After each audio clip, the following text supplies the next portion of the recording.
Akala mo kilala mo si Catherine Bernardo, pero walang nakaisip kung ano ang gagawin niya sa katahimikan. Isang kilos na ikinagulat ng mga tagahanga, kaibigan, at buong press. Ang mga alingaungaw ay lumitaw, ang mga kontrobersya ay sumabog, at ang kanyang bawat aksyon ay nagsasabi ng isang kwento na walang sinuman ang matukoy. Ngunit may isang lihim na nakatago sa katahimikang ito, isang bagay na malalim, nakakaganyak, at may kakayahang baguhin ang paraan ng pagtingin mo sa katapangan at empatiya. Maghanda upang matuklasan ang katotohanan sa likod ng pinakamatinding misteryo ng taon. Tara na sa video. Isipin, sandali, ang eksena, isa sa pinakamalaking bituin sa Pilipinas, na kinikilala sa loob at labas ng bansa, ay biglang lumitaw sa isang ganap na hindi inaasahang setting. Si Catherine Bernardo, ang parehong aktres na palaging nang-akit sa mga tao sa kanyang masiglang enerhiya, ay lumalabas na mag-isa sa isang tahimik na gabi sa mga lansangan na Quezon City. Walang mga kamera, walang mga spotlight, walang mga tagahanga na sumisigaw sa kanyang pangalan. Siya lang, mabagal na naglalakad, na may sinusukat na mga hakbang, at isang katahimikan na tila may bigat na hindi nakikita. Isang maulap na gabi iyon, at ang mga madilaw na ilaw sa kalye ang nag-ilaw lamang sa mga fragment ng kanyang mukha. Ang nakatawag pansin ay hindi ang karaniwang gayuma na inaasahan ng lahat sa kanya, ngunit sa halip ay ang kawalan ng laman na tila nananahan sa kanyang mga mata. Walang salitang binigkas, walang kilos para bigyang katwiran ang presensya niya. Tanging katahimikan, isang napakalalim na katahimikan na mas malakas kaysa sa anumang pananalita. Kahit sinong makakakita sa kanya noong gabing iyon ay hinding-hindi maniniwala na siya rin ang Catherine na, ilang araw na nakalipas, ay napalakpak sa isang event sa Makati, na napapalibutan ng mga flashbulb, autograph, at mga panayam. Nakakaloka ang pagbabago. Parang biglang nawalan ng kahulugan ang lahat ng alam niya. Wala siyang dalang mamahaling handbag, hindi siya nagsusuot ng mga magagarang damit na pangdisenyo, hindi siya nagbuni ng kumikinang na alahas.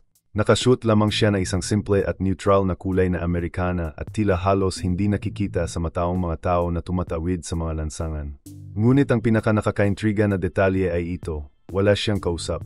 Nakilala siya ng mga tao, syempre. Paanong hindi nila makikilala ang pinakamamahal na aktres ng Pilipinas? May mga lumapit, sinubukang kamustahin, nakipagsapalaran pa na mabilis ang selfie.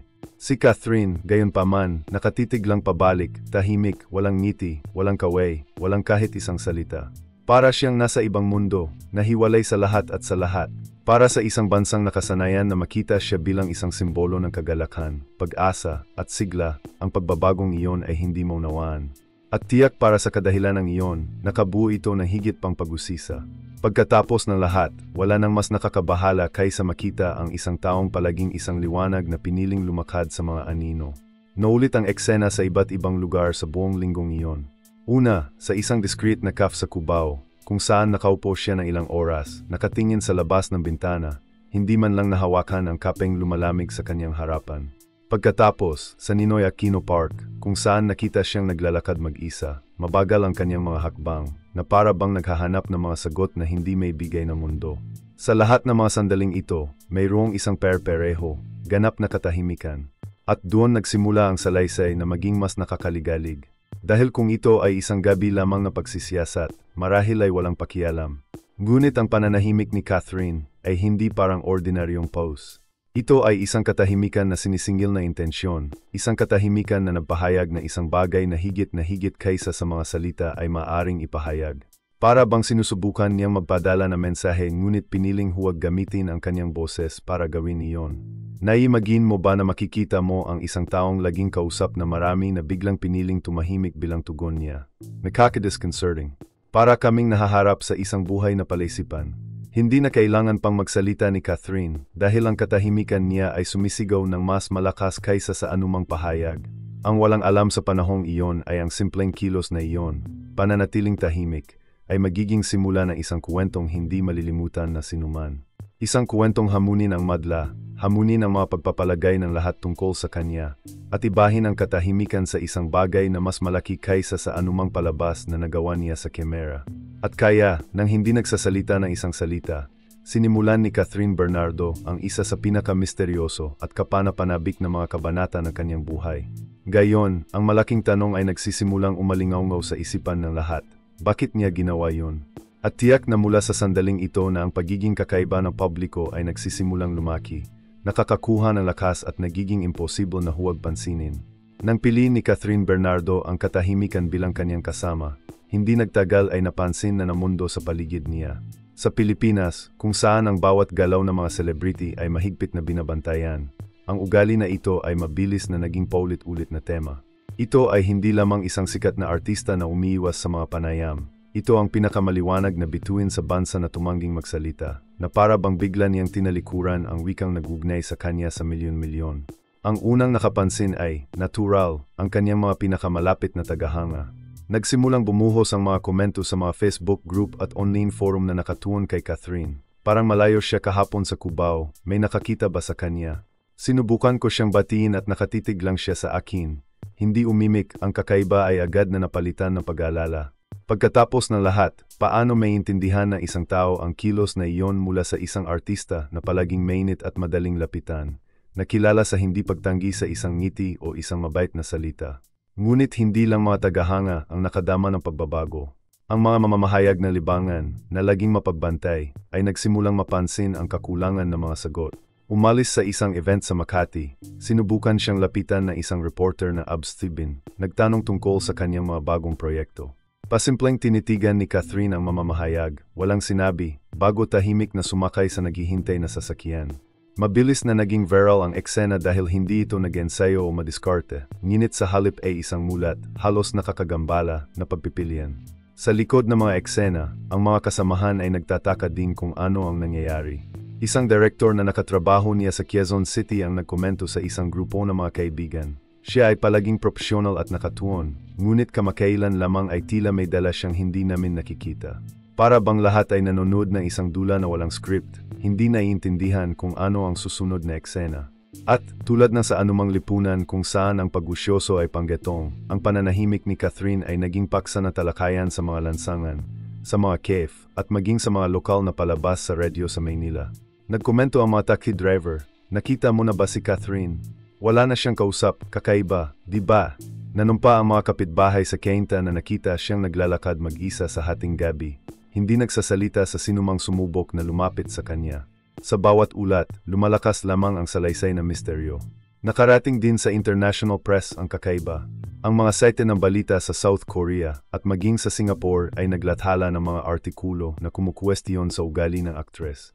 Paanong ang gayong charismatic na babae na may matatag na karera ay biglang magpasya na manatiling tahimik? Imposibleng hindi pansinin dahil ang kanyang katahimikan ay hindi kawalan, ito ay presensya.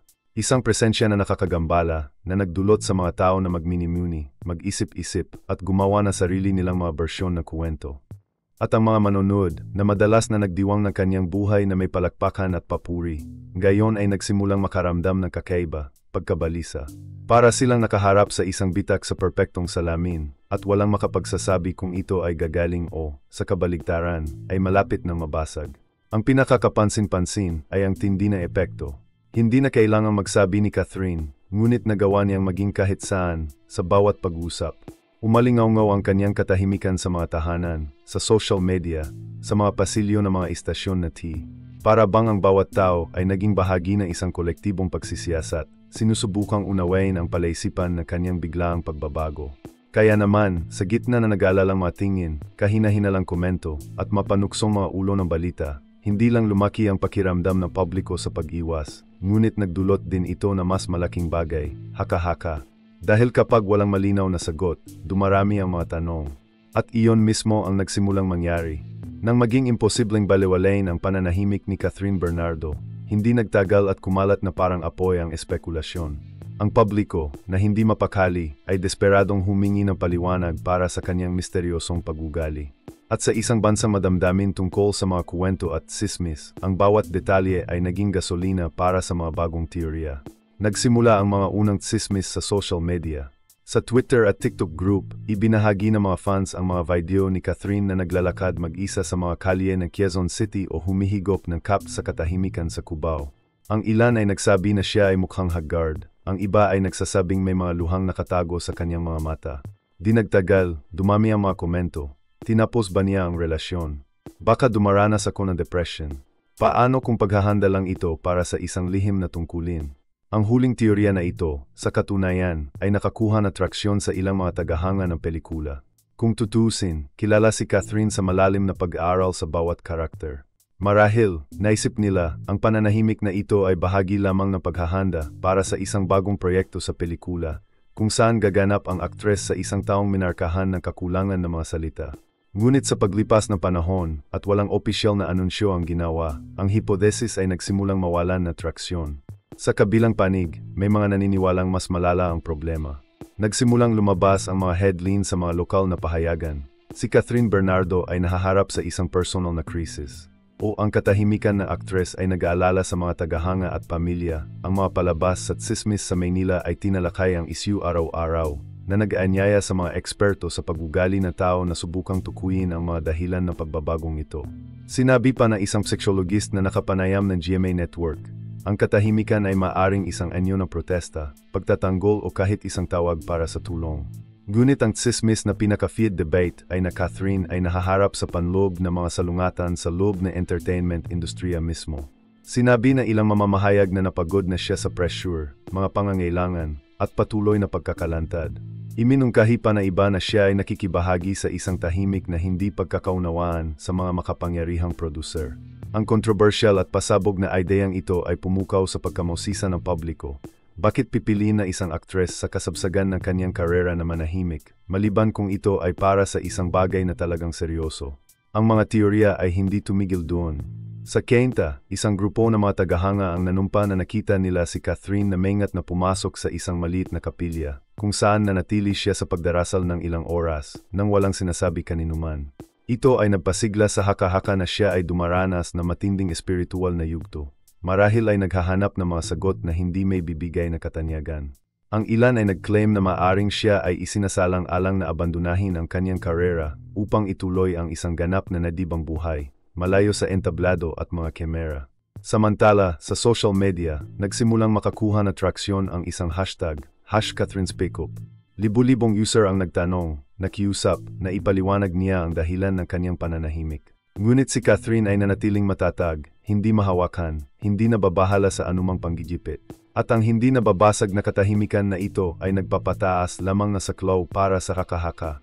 Ang nakakapagtaka ay ang mas maraming tao ang nagsisikap na makahanap ng mga sagot, mas maraming mga tanong ang lumitaw. Ang katahimikan ni Catherine ay naging salamin kung saan ipinakita ng lahat ang kanilang sariling insecurities, kanilang sariling sakit, at maging ang kanilang sariling mga lihim. Para bang may nakita ang mga manonood sa kanya, at mas naging matindi ang lahat. Sa gitna ng mga alingaungaw na krisis, mga teoryang espiritual, at mga hinala sa likod ng mga eksena, isang bagay ang tiyak. Hindi kailangang ibuka ni Catherine Bernardo ang kanyang bibig upang maging sentro ng bawat pag-usap. Ang kanyang katahimikan ay balita, kontrobersya, at misteryo.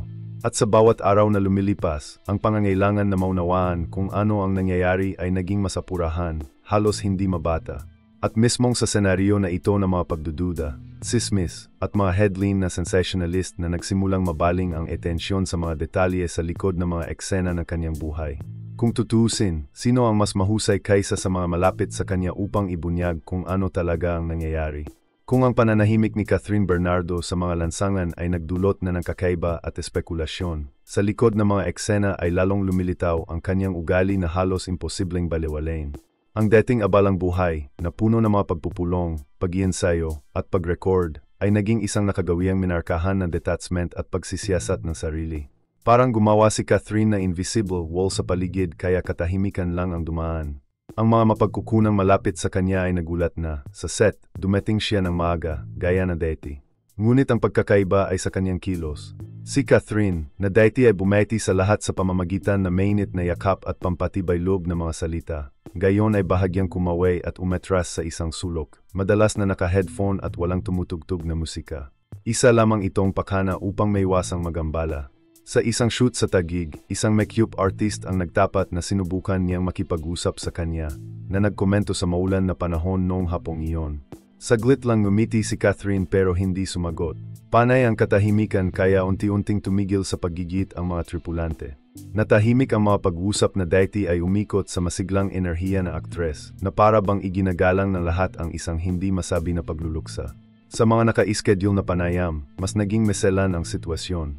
Tumanggi lang si Catherine na humarap, unang pumayag siyang dumalo, nanatili siyang tahimik, pasimpleng nakatingin sa mga mamamahayag, na para bang sapat na ang kanyang mga ekspresyon para sagutin ang anumang katanungan. Sa isang pagkakataon, sa isang variety show sa Maynila, grabe ang kahihiyan kaya naputol ang interview sa kalagitnaan dahil hindi sigurado ang host kung ano ang magiging reaksyon. Nag-viral ang video na nagdulot na matinding debate sa social media. Inakusahan siya ng ilan na kawalang galang. Ang iba naman ay nagsabing nakikipaglaban siya sa isang bagay na mas malaki kaysa sa naiintindihan ng publiko. Ang kanyang tahanan sa Quezon City, na dating abala sa mga pagbisita ng mga kaibigan at pamilya, ngayon ay tila desyerto. Nagkomento ang mga kapitbahay na bihira nilang makitang umalis si Catherine, at kapag umalis ito, lagi itong mag-isa, madalas sa gabi, naglalakad sa madilim na kalye na walang malinaw na patutunguhan. Ang ilang malalapit na kaibigan na maaari nilang makontak ay naglalarawan ng isang malayong babae na mas gustong gumugol ng mga oras na nakaupo sa katahimikan, nakatingin sa labas ng bintana na tila naghihintay ng sagot na hindi dumating.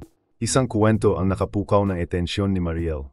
Sinabi ng isang childhood friend na nagngangalang Mariel na nagpasya, siyang bisitahin siya isang linggo ng hapon. Pagpasok sa bahay, nadatnan niya si Catherine na nakaupo sa sahig ng sala, napapaligiran ng mga lumang larawan. Hindi siya kumibo, pasimpleng inabot kay Mariel ang isa sa mga larawan. Larawan nilang dalawa ng mga begets, nakangiti habang nag-eskwela sa Baguio. Ipinatong lang ni Catherine ang ulo sa balikat ng kaibigan at nanatili roon, hindi kumikibo, sa ganap na katahimikan, sa loob na mahabang minuto. Inilarawan ni Mariel ang sandaling iyon bilang isang walang tunog na hiyawan, isang sakit na mararamdaman lamang. Ang malilit na sitwasyong ito ang nagsimulang bumuo ng bagong imahe ni Catherine Bernardo, isang babae na, kahit napapaligiran ng mga tao, ay tila nakatira sa isang hindi nakikitang isla. Ang katahimikan ay hindi lamang pampubliko, ito ay kilalang kilala. Ito ay hindi lamang sa harap ng mga kamera, kundi pati na rin sa loob ng kanyang sariling tahanan. Sa set, sa mga petsa, sa bahay, sa mga lansangan, anuman ang setting, nanatiling tapat ang aktres sa mahiwagang pagpipiliang ito. Ang katahimikan ay hindi na isang nakahiwalay na kilos, ngunit isang maingat na pinananatili na gawain. At tiyak na dahil dito, ang mga nagmamahal sa kanya ay nagsimulang mag-alala. Kasi, kung para sa publiko ang katahimikan ay isang misteryo, para sa mga nakasama ni Catherine araw-araw, naging babala ito. May nangyayari, isang bagay na lumampas sa mga kamera at sa entablado, at sa bawat araw na lumilipas, lalo lang lumalago ang pagkabalisa. At ito ay sa puntong ito na ang kwento ay tumatagal ng isang bagong turn, ang paggabigla ng mga pinakamalapit sa kanila. Dahil kapag kahit ang mga kaibigan at pamilya ay hindi maintindihan, ang misteryo ay nagiging hindi mabata. Kung naging misteryo sa publiko ang pananahimik ni Catherine Bernardo, para sa mga sangkot sa kanyang personal na buhay, naging sanhi ito na sakit. Kung tutusin, ang mga taong pinakamalapit sa kanya ang namumuhay araw-araw sa kawalan ng laman ng mga salitang hindi nasabi. At ang pagkabigla ay hindi may iwasan. Ang ina ni Catherine na si Min Bernardo ay palaging nakikita bilang isang haligi na suporta sa kanyang karera. Mula sa mga unang hakbang ng kanyang anak sa entertainment, nasa tabi niya ito sa bawat tagumpay. Ngunit ngayon, natagpuan ni Min ang kanyang sarili na kaharap ang isang anak na babae na hindi man lang magsabi ng magandang umaga. Sa mga family breakfast, nanatiling tahimik ang aktres, dahan-dahang kumukuha ng kanyang pleto, halos hindi kumakain. Sinubukan ng kanyang ina na magsimula ng mga pag-uusap, mag-alala ng mga nakakatawang kwento ng pagkabata o magkomento sa pang-araw-araw na gawain ng bahay. Ngunit nakatitig lang si Catherine sa kanya, ang kanyang ekspresyon ay mabigat, na parang ang mga salita ay nakulong sa isang lugar na hindi maabot. Ang kanilang kuya na si Kevin ay sinubukang gumawa ng ibang paraan. Isang maulan na gabi, maaga siyang umuwi at nadatnan niya si Catherine na nakaupo sa likod bahay sa ilalim ng maliit na kanopi. Pinapanood ang tubig na umaagos mula sa bubong. Tahimik siyang nagtanong, "Kath, ano bang nangyayari sa'yo? Bakit hindi mo na kami kinakausap?" Katahimikan lang ang naging tugon. Si Kevin, na nadaig sa pagkabigo, sa wakas ay nagtaas ng boses, isang bagay na bihira sa pagitan nila. Ngunit sa harap na matahimik at hindi maarok na titig ng kanyang kapatid, iniyuko niya ang kanyang ulo at sumuko. Pagkatapos ay ipinagtapat niya sa mga kaibigan, parang may kausap akong estranghero sa sarili kong tahanan. Ang mga kaibigan ay hindi rin walang malasakit. Si Daniel Padilla, ang matagal ng kasama ni Catherine sa screen at isang figure na palaging naugnay sa kanyang pangalan, ay sinabi sa isang pribadong pag-uusap, "You've known Catherine for years, but you've never seen her like this." Parang may nabasag sa loob niya, at hindi ko alam kung paano ayusin. Ang pag-amin ay nalik sa press, at hindi nagtagal ay kinaladkad din ang kanyang pangalan sa ipoipo ng haka-haka. Ngunit marahil ang pinaka-nakakaantig na mga account ay nagmula sa malalapit na kaibigan mula sa kanyang kabataan, tulad nina Mariel at Andrea. Parehong sinubukang mag-organisa ng get-togethers para ma-distract si Catherine. Imbitahan siya sa mga outing sa Makati o sa discreet dinners sa Ortigas. Pumayag siyang dumalo, ngunit sa buong gabi ay nanatili siyang tahimik. Pinapanood lamang ang iba na nag-uusap. Nandun siya, ngunit wala siya. Parang naroroon ang kanyang katawan, ngunit ang kanyang isip ay gumagala sa isang lugar na malayo. Pagkukuwento ni Andrea sa isang panayam. Ang pagkabigla ay naramdaman din ng mga profesional na nagtatrabaho sa kanya araw-araw. Iniulat ng kanyang manager na naging halos impossible ang pag-schedule ng mga appointment dahil hindi tumugon si Catherine. Hindi siya magsasabi ng hindi. Nakatitig lang siya at kung minsan, nagsusulat siya na maikling salita sa isang piraso ng papel. Pagkatapos, ang nag-iisang salitang iyon na paulit-ulit sa iba't ibang pagkakataon ay nagdulot ng labis na pagkabalisa sa lahat. Ang higit na nakakabahala ay si Catherine ay hindi nagpakita ng mga palatandaan ng galit o masamang kalooban. Nanatili siyang magalang, nagpapanatili ng kalmadong pag-ugali, at nakagawa pa nga na ilang maingat ng ngiti. Pero hindi siya nagsalita. At ang kakulangan ng boses na ito ang nagdulot ng kolektibong pakiramdam ng kawalan ng kakayahan.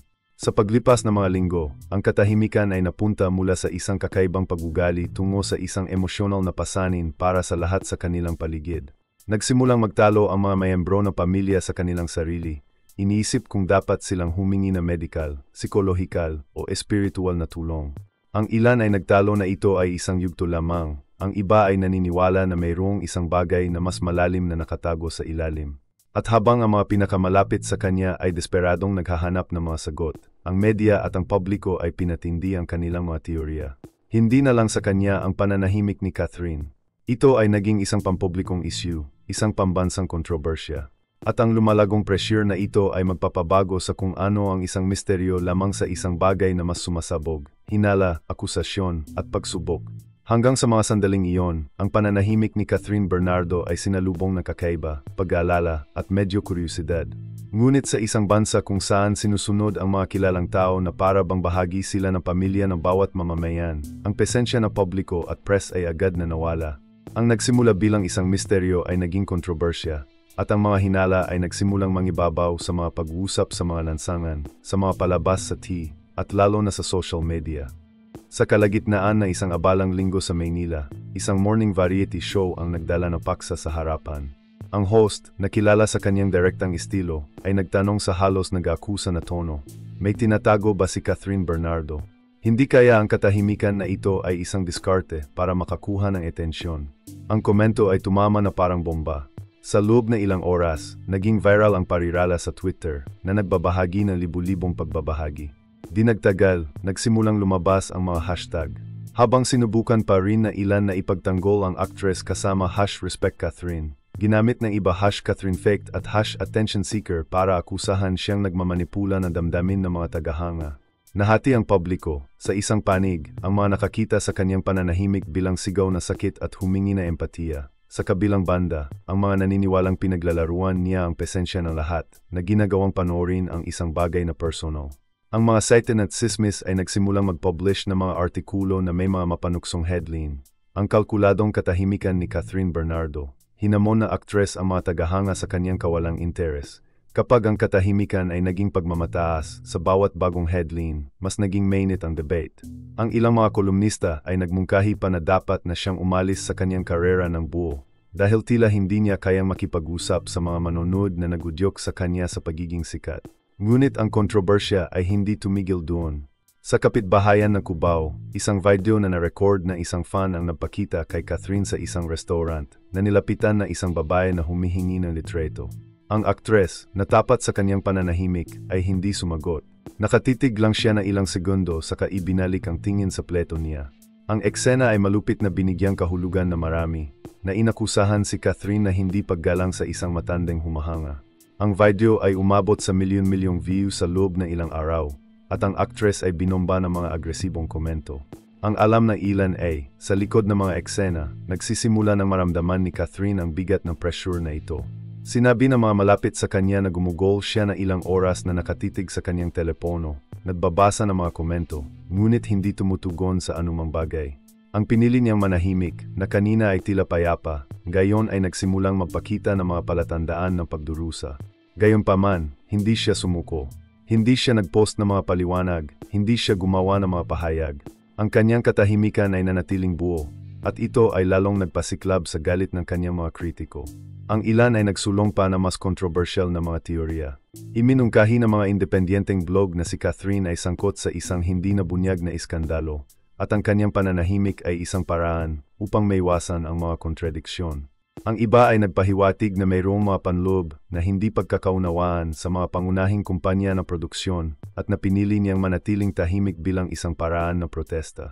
Ang mga salaysay na ito, kahit na walang ebidensya, ay kumakalat bilang mga katotohanan sa social media, nakakakuha ng atraksyon sa mga palabas sa radyo at mga roundtable ng opinyon. Ang pinakamalungkot na bagay ay napagtanto na, sa gitna na napakaraming akusasyon, ang diwa na tao na sitwasyon ay tila nawala. Ilang tumigil upang isalang-alang na sa likod ng aktres ay isang babae na may emosyon, hina at sakit. Para sa marami, si Catherine ay hindi na isang tao, ngunit isang simbolo na maaaring itaas o ipako sa krus depende sa direksyon na haka-haka. Ang katahimikan, na nagsimula bilang isang misteryosong kilos, ay nakita ng gayon na marami bilang isang pagsuway. At si Catherine, nang hindi ibinuka ang kanyang bibig, ay naging target ng isang pampublikong paglilitis na walang karapatan sa pagtatanggol. Ngunit ang kapalaran, na palaging hindi mahuhulaan, ay malapit nang ibalik ang mga talahanayan. Dahil, sa gitna na napakaraming batikos at akusasyon, isang nakalimutang detalye na nakatago sa gitna na tahimik na gawain ng aktres ay magsisimulang lumabas. Isang detalye na maaring ganap na magbago kung paano tiningnan ng lahat ang kanyang pinili. At doon mismo ang kwento ay tumatagal na turn nito, ang hindi inaasahang pagtuklas. Habang pinagtatalunan ang pananahimik ni Catherine Bernardo sa buong Pilipinas, may isang detalye na tila walang nakapansin. Sa gitna ng pagpuna, haka-haka at paghuhusga, may mas malaking bagay na nakatago sa malilit na kilos ng aktres, at mismong ang detalyeng ito ang magsisimulang magbunyag na nakakagulat at malalim na emosyonal na katotohanan. Nagsimula ang lahat ng halos hindi mahahalata sa isang regular na pagbisita sa Bahay Tuluyan Foundation, isang institusyon sa Quezon City na nangangalaga sa mga mahihirap na bata. Si Catherine ay nakitang tahimik na tumutulong. Walang mga flash, walang photographer, walang anuman-anuman. Pasimple siyang nagpakita, nakashoot na mahinhin na damit, may bitbit na mga bag na mga grocery, mga laruan, at mga librong pambata. Ngunit ang talagang nakakuha ng atensyon ng mga naroroon ay hindi ang donasyon mismo, kundi ang paraan ng pakikisalamuhan niya sa mga bata, nang may pag-iisip, pesensya at pagmamahal, laging tahimik. Nagkomento ang mga empleyado sa institusyon na, sa loob na maraming oras, kakausapin ni Catherine ang mga bata gamit lamang ang mga kilos at ekspresyon. Tinutulungan silang mag-assemble ng mga laruan, gumuhit at maging sa pagsasanay sa pagbabasa.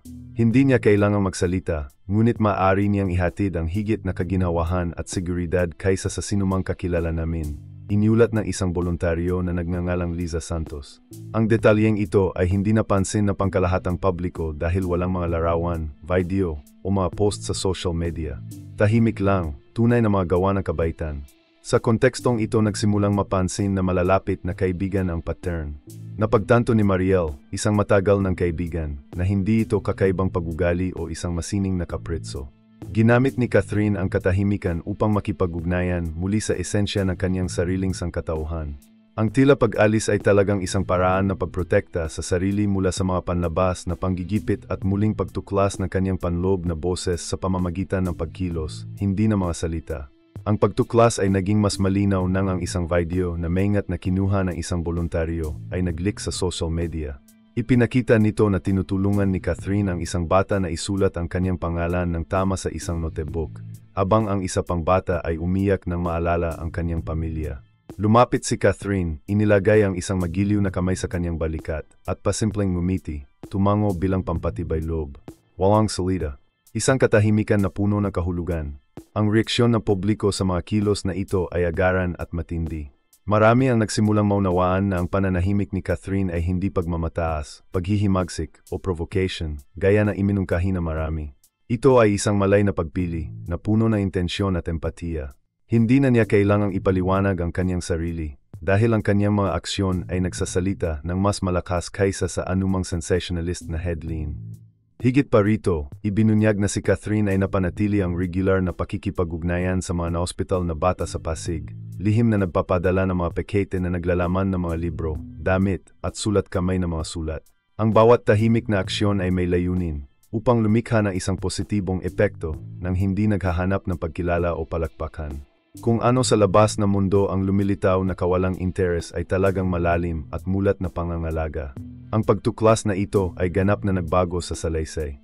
Nagsimulang magpuri ang press, na dati nang naging mapanuri, nagsimulang magdiwang ang social media, at naantig ang mga fans na dati ay nadidismaya sa laki na kilos ng aktres. Ang katahimikan na naging paksa na kontrobersya ay naging simbolo na sangkatauhan, lakas, at katapangan. Si Catherine, nang walang sinabi ni isang salita, ay nagturo na isang bagay na kaagad na naiintindihan ng ilang tao. Kung minsan, ang pinakamalaking epekto ay hindi nagmumula sa ating sinasabi, kundi sa ating ginagawa. Ang katahimikan, kapag sinasamahan na makabuluhang pagkilos, ay maaring maging mas magaling magsalita at magbago kaysa sa anumang pananalita.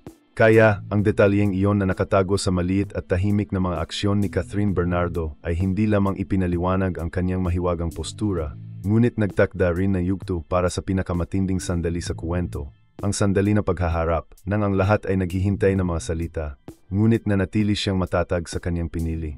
Makalipas ang ilang linggong espekulasyon, batikos, at sismis, dumating ang sandali na hindi na mabaliwala ang pananahimik ni Catherine Bernardo. Ang mga malalapit sa kanya, mga mamamahayag, at maging ang mga patuloy na tagahanga ay nagnanais ng mga sagot, na sabik na maunawaan ang misteryong bumabalot sa kanya. Ngunit para kay Catherine, ito ay isang hindi may iwasang yugto, ang huling paghaharap sa labas ng mundo. Nangyari ang lahat sa isang charity event sa Manila, sa Cultural Center of the Philippines. Ito ay isang gala night, puno ng mga ilaw, kamera, at musika ng mga tingin. Habang nakatuon ang mga tao sa mga pagtatanghal at talumpati, isang grupo ng mga mamamahayag ang lumapit na determinadong kumuha ng pahayag mula sa aktres. Itinaas ang mga mikropono, tumunog ang mga flashbulb, at isang matatag na boses ang nagtanong, "Catherine, bakit ang tahimik mo? Ano bang nangyari sa'yo?" Napabuntong hininga ang audience. Inaasahan ng lahat ang isang paliwanag, marahil kahit isang paghingi na tawad, isang bagay na magpapagaan sa tensyon na namumuo sa loob na ilang linggo. Ngunit nanatiling hindi gumagalaw si Catherine, ang kanyang tingin ay kalmado, matatag, halos mapanghamon. Hindi siya tumugon. Hindi isang kilos na nagpapatunay sa kanyang galit, hindi isang salita na nagbibigay katwiran sa kanyang pinili. Tahimik lang. Ang direktor ng kaganapan, na naramdaman ang lumalaking tensyon, ay sinubukang mamagitan. Let's respect her moment. Catherine is here to support the cause. Ngunit nagpatuloy ang mga mamamahayag, iginit, kinukulong siya na mabilis na mga tanong, halos parang sinusubukang sirain ang hadlang na kanyang itinayo. Naglakad ang aktres sa gitna na entablado, hindi para magsalita, kundi para umarte. Personal niyang inihatid ang mga basket ng mga pamilihan sa mga nangangailangang pamilya na dumalo sa kaganapan, tinulungan ang mga bata na manggolekta ng mga laruan, at ginabayan ang mga voluntaryo sa isang organisadong paraan, lahat sa ganap na katahimikan. Ang bawat kilos ay masinsinang kinakalkula, na naghahatid ng pangangalaga, empatiya, at autoridad ng hindi kinakailangang magbitaw ng kahit isang salita. Nagulat ang audience. Ang ilan na sa una ay nalilito ay nagsimulang mapagtanto. Ang kawalan ng mga salita ay hindi nangangahulugan ng kawalan ng aksyon o intensyon. Ang batikos na minsang pumupuno sa mga pahayagan at social media ay nagbigay daan sa tahimik na paghanga. Natuklasan ng mga umaasang iskandalo o drama na ang lakas ni Catherine ay nasa kanyang kawalan ng kakayahang ipaliwanag ang kanyang sarili. Maging ang mga malalapit sa kanya ay nagulat. Si Mariel, na sumusunod sa kanya mula sa malayo, ay nagkomento ng maglaon. Hindi ko akalain na ang katahimikan ay maaring magsalita ng labis. Ang bawat kilos niya ay nagsasabi ng higit sa anumang salita. Maging ang mga mamamahayag, na sanay sa mabilis na mga sagot at madaling mga headline, ay umamin na nakaramdam sila na takot. Walang laman ang katahimikan ni Catherine. Ito ay isang mensahe, isang presensya, at isang katotohanan na pinagsama-sama sa simple, may impluwensyang mga aksyon. At habang nangyayari ang kaganapan, ang sandaling iyon ng paghaharap ay nagsiwalat ng isang makapangyarihang aral. Ang mundo ay humingi ng mga katwiran, sagot, at paliwanag, ngunit ipinakita ni Catherine na ang pag-unawa ay maaaring makamit sa ibang paraan, sa pamamagitan ng mga aksyon, empatiya, at tahimik na pagkakaugnay-ugnay.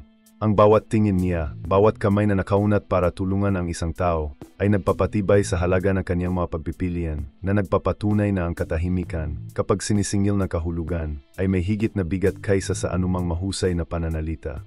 Doon, sa yugtong iyon sa Maynila, sa ilalim na maingat na mga mata ng libu-libong tao, na naging malinaw, hindi na kailangang ipaliwanag ni Catherine ang sarili para maintindihan. At tiyak na ang sandaling ito ang nagtakda ng yugto para sa pinakamalaking emosyonal na pagbabago ng kwento. Ang sandali na sa wakas ay maunawaan na manonood ang tunay na dahilan sa likod ng kanyang pananahimik, na iniiwan ang lahat sa malalim at pagbabagong kalagayan. Pagkatapos ng mga linggong katahimikan, haka-haka, pagpuna, at tahimik na mga galaw ng empatiya, dumating ang sandaling hindi inaasahan na sinuman. Ang katotohanan sa likod na misteryosong pag-ugali ni Catherine Bernardo sa wakas ay nahayag. Ngunit taliwas sa inaasahan na marami, hindi ito sa pamamagitan ng mga salita o panayam, kundi sa pamamagitan ng mga account at ebidensya ang nagsiwalat sa lalim ng kanyang pinili.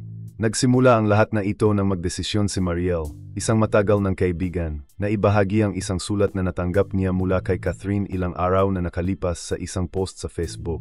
Sa liham, nasulat kamay sa meselang script, ipinaliwanag ni Catherine.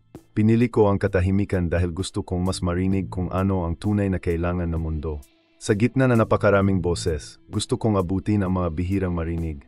Bawat bata, bawat pamilyang tinutulungan ko sa katahimikan ay ang sagot ko. Madalas nakakaligaw ang mga salita, hindi nagagawa ng kilos. Mabilis na naging viral ang sulat. Ang mga tao sa buong bansa, mula Maynila hanggang Davao, Cebu hanggang Cagayan de Oro, ay nagsimulang magbahagi ng mensahe na nagkomento sa katapangan ni Catherine sa paninindigan sa kanyang pinili at ginamit ang kanyang pananahimik bilang kasangkapan para sa empatiya at pagbabago. Higit pa rito, kinumpirma ng mga voluntaryo mula sa Bahay Tuluyan Foundation at iba pang mga proyektong panlipunan na ang aktres ay nagpapanatili ng isang maingat na gawain ng humanitarian aid sa loob na maraming buwan, madalas sa mga imposibleng oras, palaging iniwasan ang anumang uri ng pagkakalantad. Hindi niya hinahanap ang spotlight, naghahanap siya ng epekto. At ang pagtuklas na ito ang ganap na nagbago ng pananaw ng publiko. Ang pinaka-nakakaantig na bagay ay napagtanto na, habang hinuhusgahan siya na marami, si Catherine ay tahimik na nagbabago ng buhay. Ang mga ulilang bata, mga pamilyang may problema sa pananalapi, at mga pasyenteng na ospital sa Pasig ay nakatanggap ng direktang atensyon mula sa aktres, na hindi nagligtas sa pagsisikap na magbigay ng kaginhawahan at pag-asa. Ang bawat kilos niya ay may tahimik ngunit lubos na epektibong layunin, gumawa na mabuti ng walang hinihintay na kapalit. Sa social media, agad-agad ang reaksyon. Ang mga tagahanga na dati ng bumabatikos ay nagsimulang magbahagi ng mga mensahe ng paghanga. Gusto ng #CylinderoCatherine at #CatherineInspira nagsimulang mangibabaw sa mga uso. Nagkomento ang mga tao sa lahat ng edad kung paano naging inspirasyon ang katahimikang iyon, na dati nang hindi naunawaan. Ito ay isang makapangyarihang aral, kung minsan, ang hindi pagsasalita ay ang pinakamabisang paraan upang may pahayag ang isang bagay na malalim. Dumating ang emosyonal na kasukdulan ng ilabas ang isang video na ginawa ng isang NG. Ipinakita nito kay Catherine na tinutulungan muli ni Catherine ang isang bata na maglakad pagkatapos ng isang aksidente. Marahan niyang hinawakan ang kanyang kamay, nakangiti at nagpapalakas ng loob, lahat ng walang kahit isang salita. Ang pananahimik ng aktres ay hindi lamang nakakaaliw, kundi nagpatibay pa. Ito ay isang katahimikan na nagsalita, na nagturo, na nagbago. Sa sandaling iyon, naging malinaw na ang lahat ng misteryo, lahat ng haka-haka, at lahat ng kontrobersya ay isang paghahanda para sa pinaka-nakakagimbal na paghahayag sa lahat. Ang pananahimik ni Catherine Bernardo ay hindi kawalan, kundi presensya. Isang aktibo, may kamalayan, at nagbibigay inspirasyong presensya. Hindi niya kailangan ng mga salita para makapagpakilos ng mga puso. Ang kanyang tahimik na mga aksyon ay nagsalita ng mas malakas kaysa sa anumang pananalita. Sa wakas ay naunawaan ng mga madla na ang drama, kontrobersya, at misteryo ay hindi tungkol sa kahinaan o pagrebelde. Sila ay tungkol sa lakas ng loob, empatiya at pangako sa iba. At ganoon din si Catherine, sa kanyang lubos na pananahimik, ay naging simbolo ng lakas at inspirasyon para sa lahat, na nagpapakita na hindi palaging kailangang marinig ang isang boses para baguhin ang buhay. Matapos ang mga linggong katahimikan, haka-haka, at kontrobersya, sa wakas ay itinatag ni Catherine Bernardo ang kanyang sarili bilang isang tunay na simbolo ng lakas at inspirasyon. Ang publiko, na dati ay nagtatanong sa kanya sa bawat kilos, gayon ay tahimik na nakamasid sa kadakilaan na kanyang pagkilos, isang makapangyarihang aral sa empatiya, katapangan, at sangkatauhan. Sa mga kaganapan, sa mga lansangan, at sa social media, ang pagbabago ay nakikita. Nagsimulang magbahagi ng mga nakakaantig na kwento ang mga taong dati nang bumabatikos sa kanya tungkol sa kung paano naantig ang kanilang buhay ng mga tahimik na kilos ni Catherine. Ang aktres, na piniling huwag magsalita, ay nagturo sa kanila ng isang bagay na mas makapangyarihan. Ang aksyon ay nagsasalita ng mas malakas kaysa sa anumang mga salita. Ang mga batang tinulungan niya sa mga foundation sa Quezon City at Pasig ay naging mga halimbawa kung paano lumaganap ang tahimik na kabaitan, na dumarami sa mga paraan na hindi mahuhulaan na sinuman. Sa Maynila, sa isang charity event, si Catherine ay umakyat sa entablado sa huling pagkakataon sa yugtong iyon ng kanyang buhay, nang walang sinabi ni isang salita. Sa halip, dahan-dahan siyang naglakad, nag-abot ng mga regalo sa mga bata at niyakap ang mga pamilya ng may init na tila nagsasalin ng mga taon na naipong katahimikan sa isang malinaw at simpleng mensahe. Nandito ako, at mahalaga ka. Bawat kilos ay naghahatid ng pagmamahal, pag-aalaga, at buong atensyon. At hindi na napigilan ng audience ang kanilang mga luha sa sobrang emosyon. Sa social media, dumami ang mga hashtag ng suporta at paghanga, #CatherineInspira, #SilenceTransforms at #Silenderoin nagsimulang mangibabaw sa mga uso. Ang mga tao sa lahat na edad ay nagkomento sa katapangan ng aktres na manatiling tapat sa kanyang pinili, kahit na sa harap ng pressure, kritisismo at kontrobersya. Marami ang umamin na may natutunan silang aral sa buhay, na kung minsan, ang pananatiling tahimik at kumikilos ng may intensyon ay higit na makapangyarihan kaysa sa pagsasalita ng mga walang laman na salita. Para sa pamilya at malalapit na kaibigan, ang kinalabasan ay nagdulot din ng ginhawa at pagmamalaki. Si Min, ang kanyang ina, ay emosyonal na nagkomento. Hindi ako kailanman nag-alinlangan sa kanya. Ngunit ang makita ang epekto ng katahimikan sa mga tao ay isang bagay na hindi may lalarawan ng mga salita. Si Kevin, ang kanyang kapatid, ay nagsabi, itinuro niya sa amin na ang katahimikan ay hindi walang laman. Ito ay pagkilos, ito ay pag-ibig, ito ay katapangan.